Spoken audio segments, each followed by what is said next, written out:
Mario Reyes is better placed than most to tell the tale of the decline and eventual demise of Liat. He flew with the regional airline, eventually rising to the position of captain.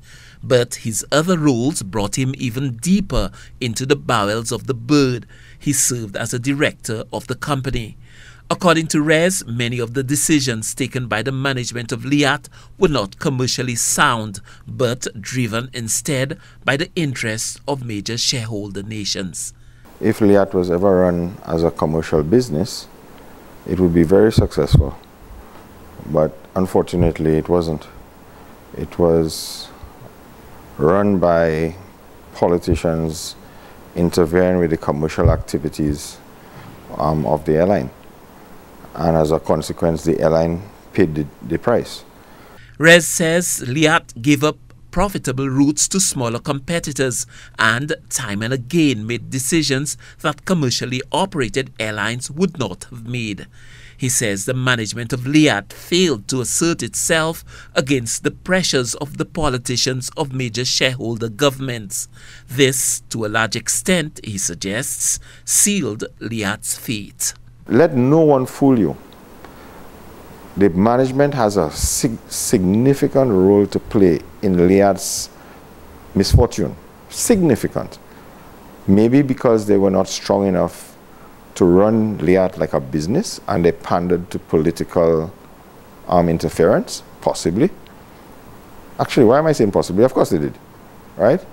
The other side of it, the commercial activities that Liat decided to provide, instead of fitting its operation to the demand, they decided to tell the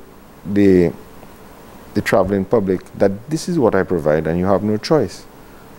And in doing that, you then allowed other people to come in with different types of operations, which took away from your market share. So let's go through the operators. Much has been made of the price of regional travel, specifically the taxes on tickets. He explains how it all worked. Let's say, for example, from St. Lucia to Dominica. You would have to go from St. Lucia at 7 o'clock in the morning, go to Dominica, to Barbados, to then get to Antigua to get to Dominica. And as ridiculous as that seems, it will take you 7 hours, and the airfare for that flight, which I've paid many times for my staff to get to Dominica, was 660 US. Now you think, well, that's ludicrous. Why would I pay 660 US? But actually, out of that 660, Liat actually got 185. The rest of it were taxes, the privilege to go through the Barbados airport on the way down, and to leave it. You have to pay 60 US for that. Then you go into the Antigua airport, in and out, and you pay for the privilege of that. And that was not part of what you wanted to do. You wanted to go from St. Lucia to Dominica. Caribbean governments are scrambling to come up with a model that would work in a post-Liat environment.